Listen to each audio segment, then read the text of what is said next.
12वी राज्यशास्त्राच्या 6व्या चॅप्टरमध्ये आपलं स्वागत आहे। 6वा चॅप्टर आहे भारत आणि जग। भारताच्या परराष्ट्र धोरणाचा उगम स्वातंत्र्यपूर्व काळात झाला। भारत ब्रिटिश वसाहत असतानाही भारताचा आंतरराष्ट्रीय संबंधांमध्ये सहभाग होता। आंतरराष्ट्रीय नाणेनिधी आणि आंतरराष्ट्रीय पुनर्निर्माण आणि विकास बँक यांची निर्मिती जेथे झाली त्या ब्रेटन वुड्स परिषदेमध्ये भारत सहभागी झाला होता। तसेच संयुक्त राष्ट्रांच्या सनदेला अंतिम स्वरूप जिथे दिले गेले त्या सॅन फ्रान्सिस्को परिषदेतही भारताने भाग घेतला होता। स्वातंत्र्यानंतरचे भारताचे परराष्ट्र धोरण हे काही बाबतीत ब्रिटिश धोरणाप्रमाणेच राहिले, तर काही बाबतीत ब्रिटिश धोरणापेक्षा वेगळे झाले। या प्रकरणाच्या सुरुवातीला आपण भारतीय परराष्ट्र धोरणाची उद्दिष्टे आणि तत्त्वे तसेच परराष्ट्र धोरणावर परिणाम करणारे घटक समजून घेणार आहोत। भारताच्या परराष्ट्र धोरणाची उद्दिष्टे आंतरराष्ट्रीय शांतता आणि सुरक्षा कायम ठेवणे हे भारताच्या परराष्ट्र धोरणाचे एक महत्त्वाचे उद्दिष्ट आहे। संविधानाच्या भाग 4 कलम 51 मधील मार्गदर्शक तत्वांमध्ये त्याचा समावेश केला आहे। त्यात असेही म्हटले आहे की भारताचे शासन आंतरराष्ट्रीय शांतता आणि सुरक्षेचे रक्षण आणि संवर्धन करण्यासाठी विशेष प्रयत्न करील। तसेच स्वातंत्र्य मिळाल्यापासूनच आंतरराष्ट्रीय राजकारणातील एक महत्त्वाची सत्ता बनून प्रभावशाली भूमिका पार पाडण्याच्या आकांक्षांचाही भारताने नेहमी पाठपुरावा केला आहे। भारताच्या परराष्ट्र धोरणाच्या उद्दिष्टामध्ये देशाचे सार्वभौमत्व आणि एकात्मता यांचे संरक्षण करणे, आर्थिक वृद्धी आणि विकासाला चालना देणे, व्यापक अर्थाने राष्ट्रीय सुरक्षेचे जतन करणे यांचा समावेश होतो। 1990च्या दशकापासून आर्थिक वृद्धीचा चढा दर कायम राहावा यासाठी भारताने जागतिक अर्थव्यवस्थेशी अधिक एकात्मीकरण साधण्याचे धोरण अवलंबिले आहे। या कारणामुळे शेजारी देशांबरोबर चांगले संबंध राखणे, क्षेत्रीय गटांबरोबरील उदाहरणार्थ आसियान, युरोपियन युनियन संबंध बळकट करणे, हिंदी महासागर क्षेत्र आणि इंडो पॅसिफिक क्षेत्रामध्ये शांतता आणि सुव्यवस्था राखणे ही देखील समकालीन भारतीय परराष्ट्र धोरणाची महत्त्वाची उद्दिष्टे आहेत। भारताच्या परराष्ट्र धोरणाची तत्त्वे। भारताच्या परराष्ट्र धोरणकर्त्यांना काही मूलभूत तत्त्वे नेहमीच मार्गदर्शक राहिली आहेत। ही खालीलप्रमाणे आहेत: राज्यांची सार्वभौम समानता, सर्व राज्यांच्या सार्वभौमत्वाचा आणि प्रादेशिक एकात्मतेचा आदर, इतर राज्यांच्या अंतर्गत बाबीमध्ये हस्तक्षेप न करणे, आंतरराष्ट्रीय कायद्यांचा सन्मान, आंतरराष्ट्रीय आणि क्षेत्रीय संघटनांमध्ये सक्रिय सहभाग, शांततापूर्ण सहजीवन आणि आंतरराष्ट्रीय विवादांचे शांततामय मार्गाने निराकरण यावर विश्वास इत्यादी। 7 सप्टेंबर 1946 रोजी ऑल इंडिया रेडिओवर दिलेल्या भाषणात पंडित जवाहरलाल नेहरू यांनी भारतीय परराष्ट्र धोरणाची वैशिष्ट्ये स्पष्ट केली। ते म्हणाले, ज्यामुळे भूतकाळात जागतिक युद्धे झाली आणि जे भविष्यात त्याहूनही मोठ्या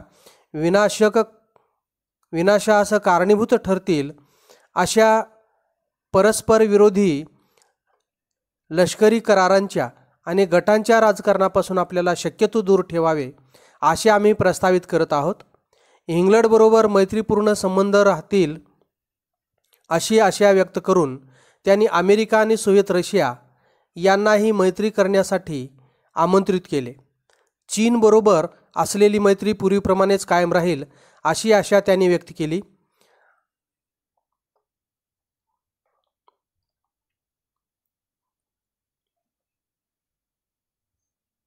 आशिया खंडातील भारताच्या स्थानाबद्दल ते म्हणाले, आम्ही आशियाई आहोत आणि आशियातील लोक आम्हाला इतरांपेक्षा जास्त जवळचे आहेत। भारताचे स्थान पश्चिम, दक्षिण आणि आग्नेय आशियासाठी महत्त्वाचे आहे। अलिप्ततावाद। अलिप्ततावाद हे भारतीय परराष्ट्र धोरणाचे एक महत्त्वाचे वैशिष्ट्य आहे। अलिप्ततावादाचा शब्दशः अर्थ कोणत्याही लष्करी कराराचा भाग होण्यास नकार असा आहे। युरोप, आशिया आणि जगातील इतर भागांतील देशांशी लष्करी करार करून अमेरिका आणि सोव्हिएत रशिया आपापले प्रभाव क्षेत्र विस्तारण्याचा प्रयत्न करत होते। शीतयुद्धाच्या काळातील काही महत्त्वाचे लष्करी करार. अमेरिकेचे लष्करी करार. North Atlantic Treaty Organization in 1949, NATO. अँझ्यूज in 1951, US, Australia, New Zealand. South East Asia Treaty Organization SEATO in 1954, Central Treaty Organization CENTO in 1955. Soviet रशियाचे लष्करी करार. The Soviet Union and China signed a military alliance in 1950, Warsaw Pact in 1955. या दोन महासत्तांपैकी कोणाही एकाच्या नेतृत्वाखालील लष्करी कराराचा भाग होण्यास नकार देऊन भारताने अलिप्ततावादाचा मार्ग निवडला. दोन्ही महासत्तापासून समान अंतर राखण्याचे धोरण भारताने अवलंबिले. अलिप्ततावादाची संकल्पना आणि धोरण हे तत्कालीन प्रधानमंत्री जवाहरलाल नेहरू यांचे योगदान आहे. शीतयुद्ध संपल्यानंतर अलिप्ततावादाच्या प्रस्तुतीबद्दल प्रश्न उभे राहिले, परंतु अलिप्ततावादाच्या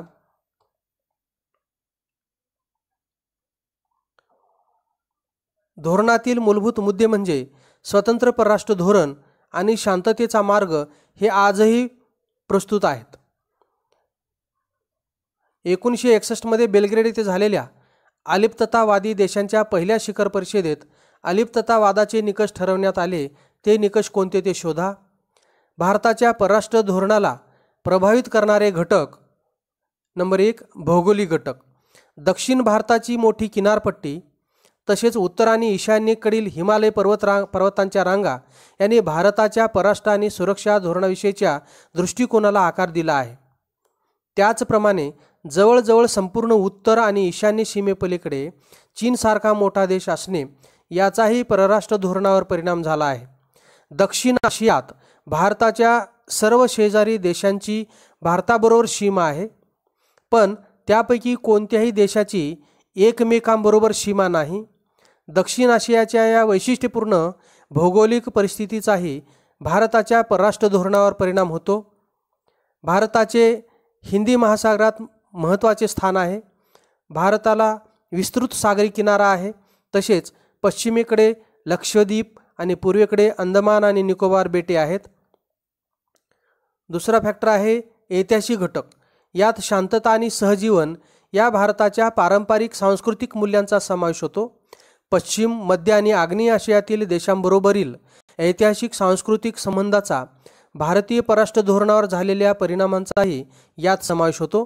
वसाहतवाद तसेच वर्णभेदाला विरोध यासारखी मूल्येही भारताच्या स्वातंत्र्य लढ्यादरम्यान आखली गेली होती. तिसरा फॅक्टर आहे आर्थिक घटक. अलिप्ततावादी धोरणाचा राजकीय सामरिक म्हणजे संरक्षण विषयक तसेच आर्थिक संदर्भही आहे. वसाहती काळापासून चालत आलेल्या गरिबी आणि मागासलेपणातून बाहेर येण्याची तीव्र गरज भारताला जाणवत होती. आर्थिक मदतीबरोबर जर अटी लादल्या जात असतील तर अशी मदत भारताने नाकारली आहे. आयात पर्यायी धोरण आणि सार्वत्रिक क्षेत्राचे महत्त्व यांचा भारताच्या परराष्ट्र धोरणावर मोठा परिणाम झाला. आयात पर्यायी धोरण यालाच आपण इम्पोर्ट सबस्टिट्यूशन म्हणतो. ज्या वस्तू आपण विदेशातून आयात करत होतो तशाच प्रकारच्या वस्तूचं उत्पादन आपल्या देशात जर चालू ठेवलं तर आयातीवरील होणारा खर्च टळेल आणि आपण आत्मनिर्भर होऊ. अशा पद्धतीनं आणि पब्लिक सेक्टर जे आहेत, सार्वजनिक उपयुक्ततेचे जे काही उद्योगधंदे आहेत ते सरकारच्या मालकीचे राहतील याच्यावर भर देण्यात आला होता. याचा भारताच्या परराष्ट्र धोरणावर मोठा परिणाम झाला. 1991 नंतर उदारीकरण, खाजगीकरण आणि जागतिकीकरणाचे धोरण अवलंबिल्यानंतर भारतीय परराष्ट्र धोरणात अनेक मूलभूत बदल घडून आले. याला आपण LPG धोरण म्हणतो. लिबरलायझेशन, प्रायव्हेटायझेशन अँड ग्लोबलायझेशन अशा तिन्ही धोरणाचा स्वीकार म्हणजेच नवीन आर्थिक सुधारणा. राजकीय घटक. भारताचे परराष्ट्र धोरण बनवण्यात आणि राबवण्यात शासनाचे कार्यकारी मंडळ महत्त्वाची भूमिका बजावते, तर संसद जागल्याची वॉचडॉग भूमिका बजावते. भारतीय राजकीय नेतृत्वाचा परराष्ट्र धोरणावर मोठा प्रभाव असतो. जवाहरलाल नेहरू, लाल बहादूर शास्त्री, इंदिरा गांधी, राजीव गांधी, PV नरसिंहराव, अटल बिहारी वाजपेयी, मनमोहन सिंग आणि नरेंद्र मोदी या प्रधानमंत्र्यांनी भारताचे परराष्ट्र धोरण घडवण्यात निर्णायक भूमिका बजावली आहे. परराष्ट्र धोरणाचा आराखडा बनवणे आणि राजकीय नेतृत्वाला त्याविषयी सल्ला देणे यात परराष्ट्र मंत्रालय महत्त्वाची भूमिका निभावते. त्याशिवाय राष्ट्रीय सुरक्षा सल्लागार यांचाही परराष्ट्र धोरण ठरवण्यात महत्त्वाचा सहभाग असतो. त्याच्यानंतरचा फॅक्टर आहे आंतरराष्ट्रीय व्यवस्था. शीतयुद्धाच्या काळात द्विध्रुवीय व्यवस्था आणि महासत्तांचे राजकारण यांचा भारतीय परराष्ट्र धोरणावर प्रभाव पडला. त्याचप्रमाणे शीतयुद्ध संपल्यानंतर भारताच्या परराष्ट्र धोरणात मोठे बदल घडले. आंतरराष्ट्रीय व्यवस्थेप्रमाणे क्षेत्रीय व्यवस्थेचाही भारताच्या परराष्ट्र धोरणावर प्रभाव पडला आहे. शीतयुद्धोत्तर काळातील भारत अमेरिकेदरम्यानचा संवाद, 1960च्या दशकानंतरचा चीन पाकिस्तान संवाद आणि 1990 नंतर रशिया आणि चीन यांच्यातील सुधारलेले संबंध यांचा भारताच्या परराष्ट्र धोरणावर परिणाम झालेला दिसून येतो. भारताचे जगाबरोबरील संबंध. प्रत्येक देशाचे परराष्ट्र धोरण हे जगातील इतर देशाशी संबंध स्थापन करून ते वाढवण्याचे साधन आहे. स्वातंत्र्यानंतर भारताने जगातल्या बहुतेक देशांशी संबंध प्रस्थापित केले आहेत. सर्वच देशांशी सारखे चांगले आणि जवळचे संबंध असणे हे शक्यही नसते आणि आवश्यकही नसते.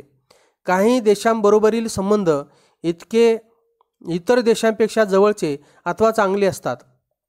सामान्यपणे एखाद्या देशासाठी शेजारी देशांबरोबरील संबंध महत्त्वाचे असतात. मोठ्या सत्तांबरोबरील संबंध सर्व देशांसाठी महत्त्वाचे असतात. या भागात आपण 3 मोठ्या देशाबरोबरच्या तसेच भारताच्या शेजारी राष्ट्राबरोबरच्या संबंधाचा आढावा घेणार आहोत. मोठ्या सत्ता यामध्ये अमेरिका ही शीतयुद्धा काळातील 2 महासत्तांपैकी एक होती. आज शीतयुद्धोत्तर जगातील ती एकमेव महासत्ता आहे.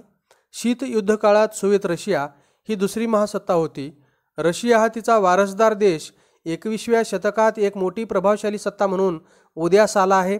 याच काळात चीनचाही मोठी सत्ता म्हणून उदय झाला आहे. 21व्या शतकात उदयाला आलेल्या नवीन सत्तांपैकी भारत हाही एक आहे असे म्हटले जाते. अमेरिका.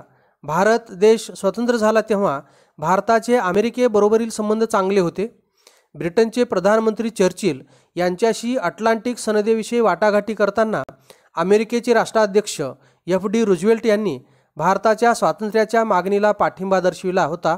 मात्र शीतयुद्ध काळातील घटनाविषयी भारत आणि अमेरिका यांची मते अगदीच भिन्न होती. त्यामुळे शीतयुद्धाच्या काळात त्या दोघांतील संबंध बहुतांशी तणावाचे राहिले. हंगेरी आणि चेकोस्लोव्हेकिया येथील पेचप्रसंगाविषयी भारताचे स्वतंत्र मत आणि अमेरिकेच्या व्हिएतनाममधील हस्तक्षेपाचा भारताने केलेला निषेध हे अमेरिकेच्या नाराजीची काही कारणे होती.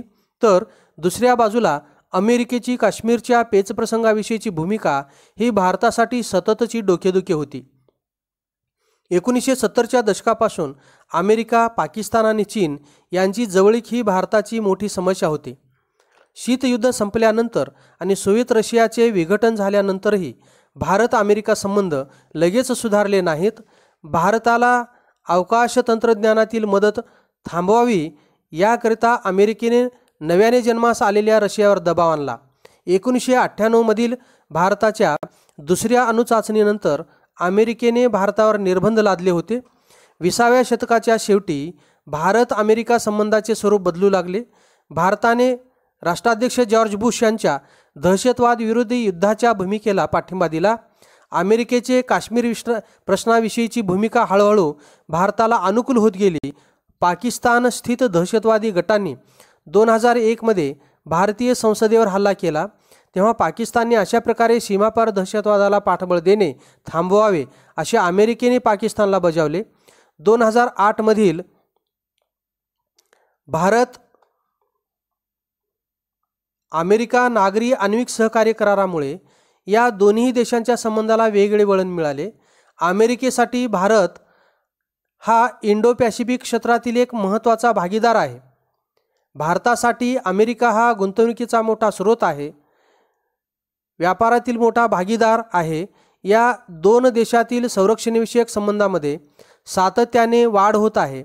तसेच हे दोन्ही देश Bharat America Japan, Bharat America Japan Australia अशा बहुअक्षीय व्यासपीठावरील भागीदार आहेत. या ठिकाणी हे छायाचित्र बघा. अमेरिकन डाक सेवेचे दिवाळीनिमित्त काढलेले पोस्टाचे हे तिकीट आहे.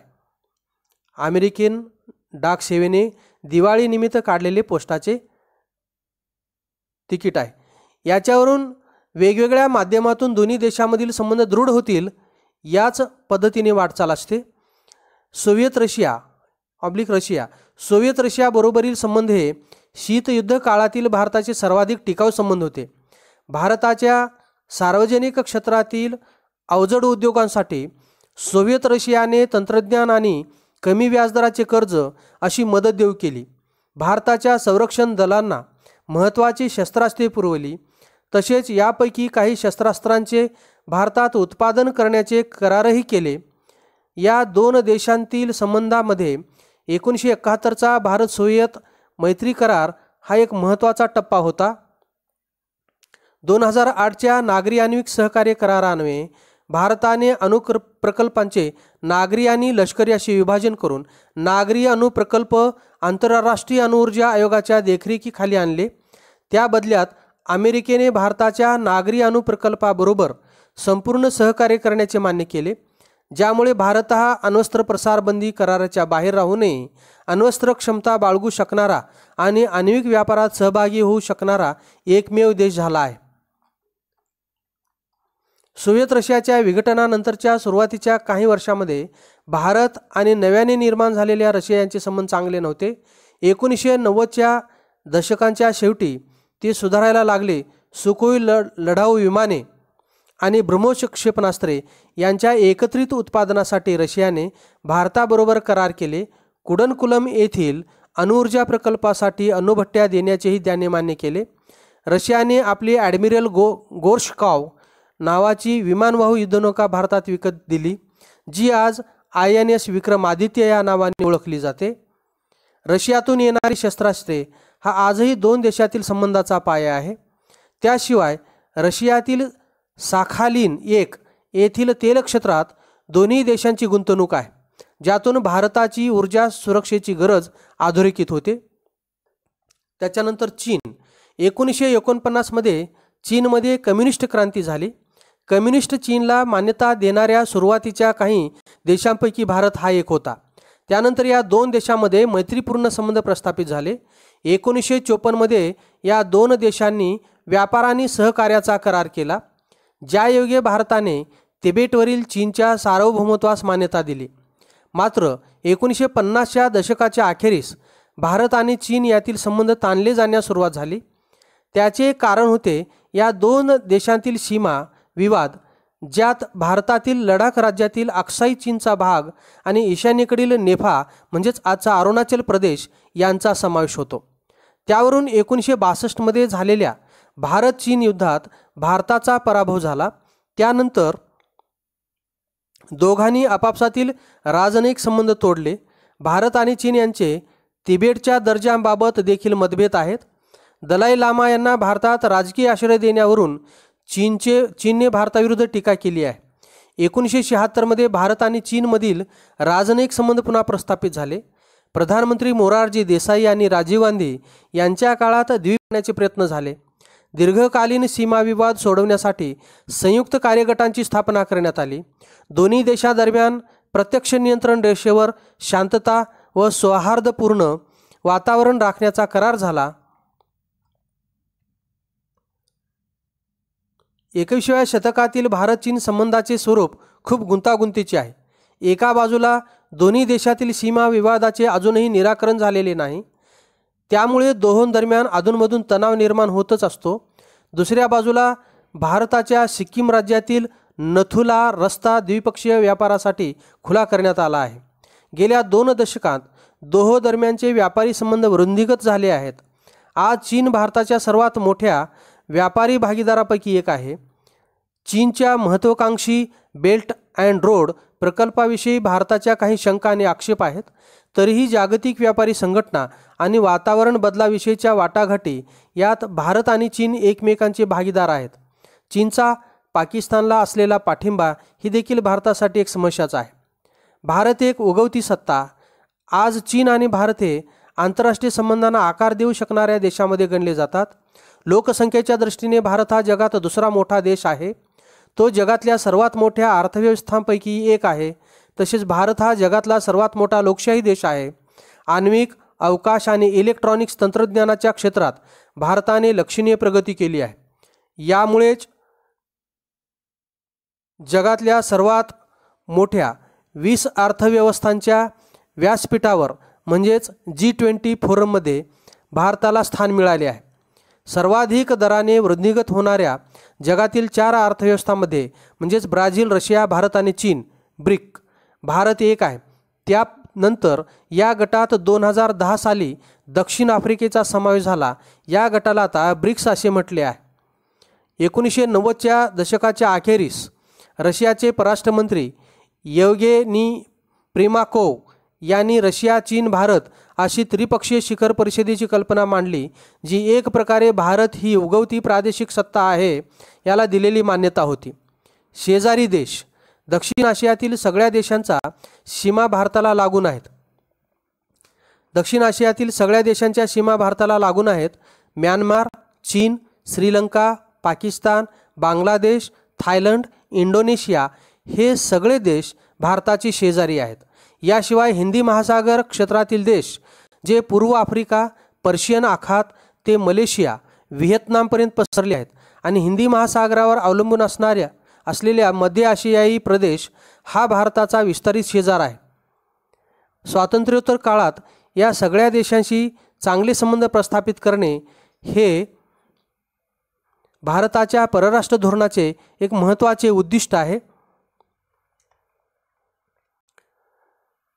अफगाणिस्तान हा भारताच्या सीमेलगतचा देश आहे का? नकाशावर शोधा. प्रधानमंत्री जवाहरलाल नेहरूंनी आशियाई आणि आफ्रिकी प्रादेशिक वादाची संकल्पना मांडली आणि सर्व नवस्वतंत्र देशांची एकजूट करण्याचा प्रयत्न केला. याची परिणिती 1947ची आशियाई परिषद आणि 1955मध्ये इंडोनेशियातील बांडुंग येथील शिखर परिषदेत झाली. मात्र शीतयुद्धाच्या प्रसारामुळे ही कल्पना मूळ धरू शकली नाही. 1947मध्ये भारताची फाळणी झाली आणि पाकिस्तानची पूर्व आणि पश्चिम पाकिस्तान स्वतंत्र राष्ट्र म्हणून निर्मिती झाली. स्वातंत्र्यानंतरच्या काळापासूनच भारत आणि पाकिस्तान यांचे तणावाचे संबंध होते. त्यात मुख्य प्रश्न हा काश्मीरबाबत होता. त्या दोन्ही राष्ट्रांदरम्यान काश्मीरच्या प्रश्नावरून 1947-48मध्ये युद्ध झाले. त्यानंतर काश्मीरची विभागणी झाली व पुढे 1965मध्ये पुन्हा काश्मीर प्रश्नावरून युद्ध झाले. 1971च्या भारत-पाकिस्तान युद्धानंतर बांगलादेशाची निर्मिती झाली. काश्मीरबाबतच्या वादाचे स्वरूप हे सुरुवातीला सीमावादाचे होते. पुढे 1990च्या दशकात त्याला दहशतवादाचे स्वरूप आले. आज देखील काश्मीरचा प्रश्न हा दोन्ही देशांतील सर्वात महत्त्वाचा मानला जातो. पाकिस्तानचे चीनशी असलेले वाढते संबंध हा देखील भारताच्या दृष्टीने चिंतेचा विषय आहे. चीनने पाकिस्तानमध्ये चायना-पाकिस्तान इकॉनॉमिक कॉरिडॉरच्या आधारे गुंतवणूक करण्यास सुरुवात केली आहे. भारत-पाकिस्तान दरम्यान शांतता प्रस्थापित करण्याचे अनेक प्रयत्न झाले आहेत. त्यात 1972चा शिमला करार आणि 1999चा लाहोर करार यांचा उल्लेख करता येईल. परंतु त्यात भारताच्या या प्रयत्नांना पाकिस्तानकडून योग्य प्रतिसाद मिळताना दिसत नाही. ज्यांना हिमालयीन राजवटी म्हटले जाते ते नेपाळ, सिक्कीम आणि भूतान हे वसाहत काळात ब्रिटिश सत्तेच्या प्रभावाखालील देश होते. स्वातंत्र्यानंतर भारताने त्या देशांशी तशाच प्रकारचे करार केले. सागरी किनारा नसलेल्या या हिमालयीन राजवटींना भारतीय भूमीतून समुद्र प्रवेश मिळाला.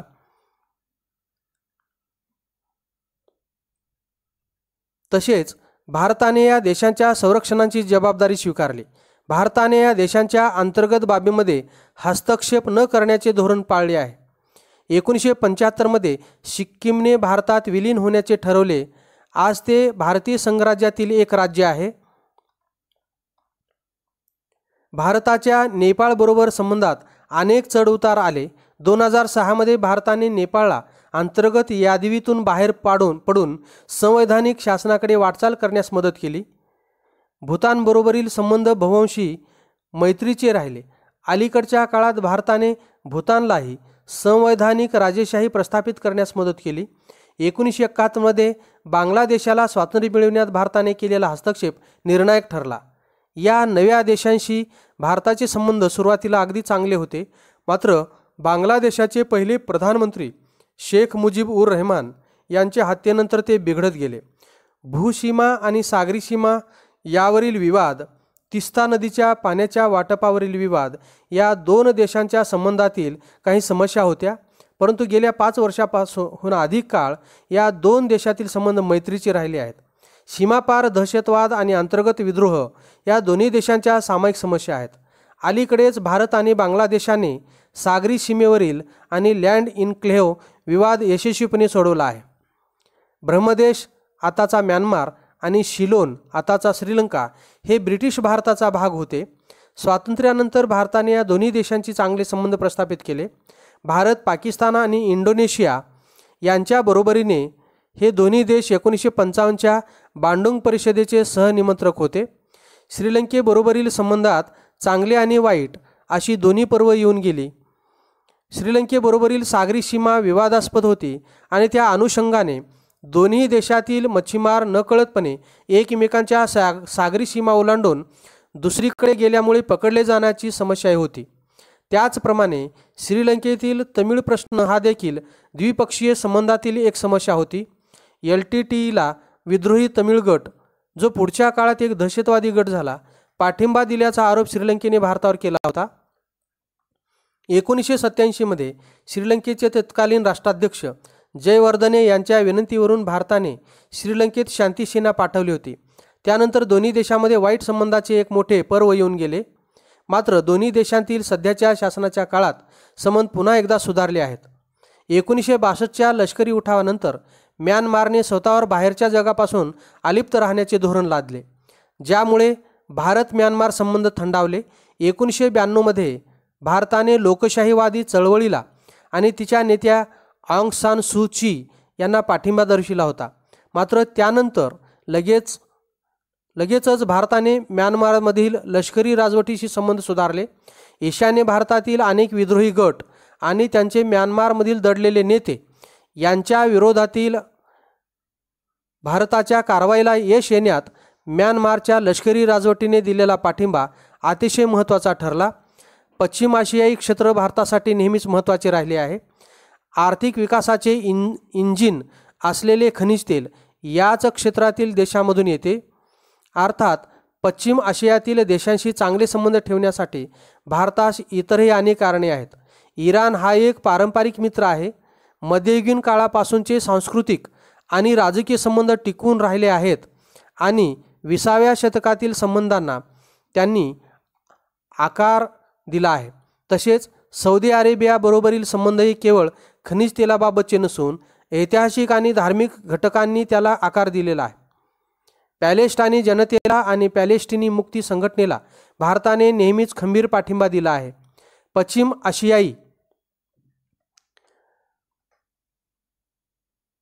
पश्चिम आशियाई देशांबरोबरील मैत्रीचे संबंध आणखीनही एका कारणासाठी महत्त्वाचे आहेत.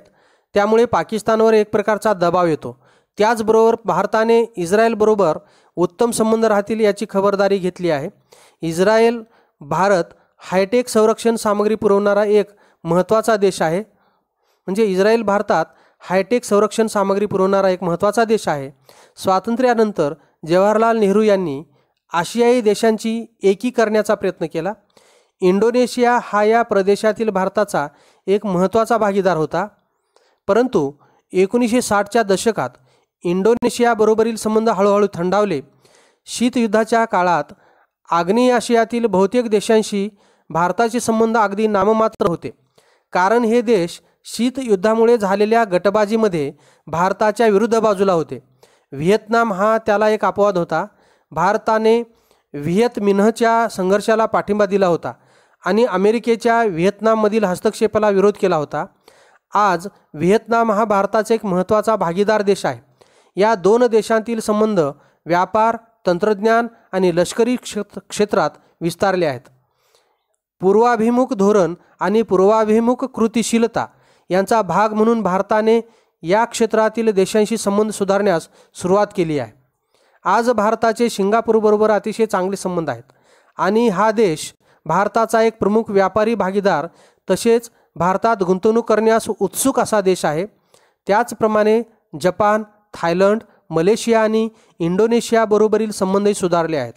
व्यापारी मार्गाची सुरक्षा, चाचेगिरी विरोधी कारवाया, सागरी संसाधनांची सुरक्षा हे भारताच्या या देशांबरोबरील सहकार्याचे महत्त्वाचे मुद्दे आहेत. शीतयुद्ध संपल्यानंतर आग्नेय आशियातील आंतरराष्ट्रीय संबंधांनी वेगळेच वळण घेतले. आशियानचे सदस्यत्व 5 वरून वाढून 10 वर पोहोचले आणि तो गट या क्षेत्रातील एक बलशाली गट बनला. आशियानने महत्त्वाच्या देशांशी आर्थिक भागीदारी प्रस्थापित करण्यास सुरुवात केली. याचा भारतालाही फायदा झाला. भारताचा आशियानबरोबर मुक्त व्यापाराचा करार आहे. तसेच आशियान पुरस्कृत क्षेत्रीय सुरक्षा संघटना आशियान रिजनल फोरमचाही तो एक सदस्य आहे. सार्क, शांघाय सहकार्य संघटना यांसारख्या अनेक क्षेत्रीय संघटनांमध्ये भारत एक कृतिशील सदस्य आहे. तसेच भारताने स्वतः बिमस्टेक, मेकॉंग गंगा सहकार्य यासारख्या अनेक गटांना चालना दिली आहे. त्याच्यानंतर आफ्रिका. 1950 आणि 1960च्या दशकात आफ्रिकेतील वसाहतवाद विरोधी राष्ट्रीय स्वातंत्र्याच्या चळवळी आणि तेथील भारतीय वंशाचे लोक हे भारताच्या आफ्रिकी धोरणाचे लक्ष्य होते. भारताने वंशवादी भेदाभेदाला विरोध केला. हरारे येथील अलिप्ततावादी चळवळीच्या शिखर परिषदेदरम्यान निर्माण केलेल्या Africa fund, action for resisting invasion colonialism and apartheid fund, African fund या माध्यमातून देखील मदत केली गेली. भारत आफ्रिका शिखर परिषद नवी दिल्ली 2015. आफ्रिकेबरोबरील भारताच्या संबंधात अनेक मुद्दे आणि संधी आहेत. नंबर 1, 1990 नंतर बदललेल्या जागतिक व्यवस्थेत ऊर्जा सुरक्षेचा मुद्दा ऐरणीवर आला आहे. सध्या भारताच्या खनिज तेल आयातीपैकी सुमारे 24% तेल आफ्रिकेतून येते. भारतीय तेल कंपन्यांनी आफ्रिकेतील तेलखाणीमध्ये गुंतवणूक केली आहे. ONGC विदेशची सुदान आणि इजिप्तमध्ये, ONGC मित्तल एनर्जीची नायजेरियात गुंतवणूक आहे. तर रिलायन्स समूहाच्या नायजेरियन, अंगोला, चाड, कॅमरून, काँगो येथे वाटाघाटी चालू आहेत. नंबर 2, भारतीय उद्योग क्षेत्राने आता आफ्रिकेत रस घ्यायला सुरुवात केली आहे. ते आफ्रिकेतील विकसनशील देशांना तंत्रज्ञान आणि इतर मदत देण्याची शक्यता आहे. नंबर 3, पूर्व आणि दक्षिण आफ्रिकी देशात मिळून भारतीय वंशाचे सुमारे 2 कोटी लोक राहतात. भारताने आता त्यांच्याकडे अधिक सकारात्मक दृष्टीने पाहायला सुरुवात केली आहे. त्याच्यानंतर नंबर 4, हिंदी महासागरातील सुरक्षा हा भारतासाठी काळजीचा मुद्दा आहे. भारताच्या या सामरिक दृष्टिकोनात सोमालियापासून दक्षिण आफ्रिकेपर्यंतचे सर्व देश येतात. सोमाली समुद्रातील चाचेगिरींच्या वाढत्या घटना आणि दहशतवादाचा वाढता धोका हे भारतासाठी संवेदनशील मुद्दे आहेत. नंबर 5, भारतातील अग्रगण्य सैनिकी प्रशिक्षण संस्था हे आफ्रिकी देशांचे आकर्षण आहे. पुण्यातील राष्ट्रीय संरक्षण प्रबोधिनी NDA येथील सुदान ब्लॉक नावाची मुख्य इमारत हे भारत सुदान सहकार्याचे प्रतीक आहे. डेहराडूनची इंडियन मिलिटरी अकादमी आणि विलिंग्टन येथील स्टाफ कॉलेज यांचा त्यात समावेश होतो. त्याच्यानंतर हिंदी महासागर क्षेत्र. हिंदी महासागर हा जगातील सर्वात जास्त वावर असलेला आणि महत्त्वाचा सागरी वाहतुकीचा मार्ग आहे. येथून दरवर्षी सुमारे 1 लाख मालवाहू जहाजे ये जा करतात, ज्यातून जगातील कंटेनर वाहतुकीपैकी निम्मी वाहतूक, 1/3 मालवाहतूक आणि खनिज तेलाच्या एकूण वाहतुकीपैकी 2/3 वाहतूक होते. हिंदी महासागराच्या किनारपट्टीवरील देशांच्या अर्थव्यवस्था बंदरावर, मालवाहतुकीवर आणि महत्त्वाचे म्हणजे तेथील समुद्रातील सागरी संसाधनावर अवलंबून आहेत. भारताच्या परराष्ट्र धोरण आणि सुरक्षा संदर्भात त्यांचा विस्तृत समुद्रकिनारा हे आव्हानही आहे आणि संधीही. भारताचा समुद्रकिनारा सुमारे 7,500 किलोमीटर लांबीचा आहे. तसेच पश्चिमेकडील लक्षद्वीप आणि पूर्वेकडील अंदमान आणि निकोबार यांच्या दरम्यान शेकडो बेटे आहेत. भारताच्या दक्षिणेकडील इंडोनेशिया फक्त 90 सागरी मैल अंतरावर आहे. भारताला 2.4 लाख वर्ग किलोमीटरचे विशेष आर्थिक क्षेत्र लाभले आहे. भारताच्या व्यापारापैकी 90% व्यापार, 90% वाहतूक आणि खनिज तेलाची बहुतेक आयात सागरी मार्गाने होते. मत्स्य, खनिजे, तेल इत्यादी संसाधने यांच्यामुळे समुद्रकिनारा ही संधी आहे. पण दुसऱ्या बाजूला समुद्रामुळे अशा अनेक घटनांना भारताला सहज प्रवेश मिळू शकतो अशा अनेक घटकांना भारतात सहज प्रवेश मिळू शकतो, जे राष्ट्रीय सुरक्षेला घातक ठरू शकते. 1948च्या नौदल योजनेत प्रथमच भारताचा सागरी दृष्टिकोन मांडला गेला. 1965च्या भारत-पाकिस्तान संघर्षात भारतीय नौदलाची भूमिका व्यापारी मार्ग नियंत्रित करण्यापुरती मर्यादित होती. 1971च्या युद्धात भारतीय नौदलाने प्रथमच महत्त्वाची भूमिका बजावली. भारतीय नौदलाच्या सागरी रणनीतीमध्ये परराष्ट्र धोरणाला पाठबळ पुरवण्यासाठी शक्ती प्रदर्शन करण्याची गरज अधोरेखित केली आहे. 7,500 किलोमीटरचा समुद्रकिनारा आणि 14,500 किलोमीटरचे वापरू शकता येतील असे जलमार्ग आणि हिंदी महासागरातील सामरिक स्थान यांचा उपयोग करण्यासाठी भारताने सागरमाला ही बंदराधारित विकासाची योजना आणि त्याला पूरक अशी भारतमाला ही योजनाही आखली आहे. भारतमाला या योजनेत रस्त्यांचा व्यापक विकास आणि ते बंदरांना जोडणे अभिप्रेत आहे.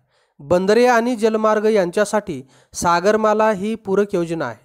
शीतयुद्धाच्या काळात भारताचे परराष्ट्रीय धोरण 3 तत्वांभोवती आखले गेले होते: आंतरराष्ट्रीय व्यवस्थेत अलिप्ततावाद, अंतर्गत क्षेत्रात स्वायत्तता आणि विकसनशील राष्ट्रांबाबत एकता. 1991 नंतर भारताच्या जागतिक दृष्टिकोनात बदल झाला. आर्थिक उदारीकरणाच्या धोरणाद्वारे भारताची अर्थव्यवस्था खुली करण्यात आली. वास्तववादी दृष्टिकोनावर आधारित राष्ट्रहिताच्या चौकटीत भारताने वेगवेगळ्या देशांशी संबंध आखण्यास सुरुवात केली. शीतयुद्धाच्या काळात भारताकडे एक गरीब विकसनशील राष्ट्र म्हणून बघितले जात होते. 1990च्या दशकात भारत आर्थिक आणि तंत्रज्ञानाच्या क्षेत्रात एक सक्षम राष्ट्र म्हणून उभे आले आहे. आज भारताचा जागतिक राजकारणात सक्रिय सहभाग आहे. आयोरा इंडियन ओशन रिम असोसिएशन आयोरा दक्षिण आफ्रिकेचे राष्ट्राध्यक्ष नेल्सन मंडेला यांनी 1995मध्ये भारताला भेट दिली तेव्हा आयोराच्या संकल्पनेने जन्म घेतला. ते असे म्हणाले की ऐतिहासिक आणि भौगोलिक घटकांच्या पलीकडे जाऊन हिंदी महासागराची किनारपट्टी सामाजिक, आर्थिक आणि इतरही शांततामय योजनांवर सहकार्य करण्याचे व्यासपीठ व्हावे. अलीकडच्या काळात आंतरराष्ट्रीय व्यवस्थेत जे बदल झाले आहेत त्यामुळे ही गरज निर्माण झाली आहे. या भावनेतून मार्च 1997मध्ये आयोराचा जन्म झाला. आज या संघटनेत 22 सभासद आणि 9 संवाद भागीदार आहेत. हिंदी महासागर क्षेत्राचा आणि सभासद देशांचा शाश्वत आणि संतुलित विकास करणे आणि क्षेत्रीय विकासासाठी सामायिक व्यासपीठ तयार करणे हे आयोराचे मुख्य.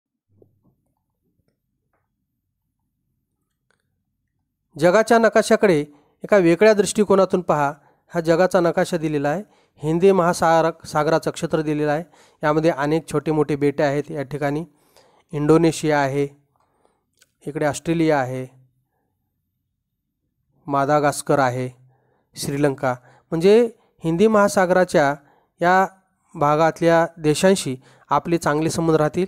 दक्षिण आफ्रिका, सोमालिया ज्या ठिकाणी चाचेगिरी मोठ्या प्रमाणात चालते या भागातील वाहतुकीशी संबंधित समस्या निर्माण झालेल्या आहेत. म्हणून या किनारपट्टीतील देशांशी आणि या छोट्या मोठ्या बेटांशी आपले भारताचे चांगले संबंध राहतील. हा भारताचा परराष्ट्रीय धोरणाचा महत्त्वाचा मुद्दा आहे. आज एवढेच.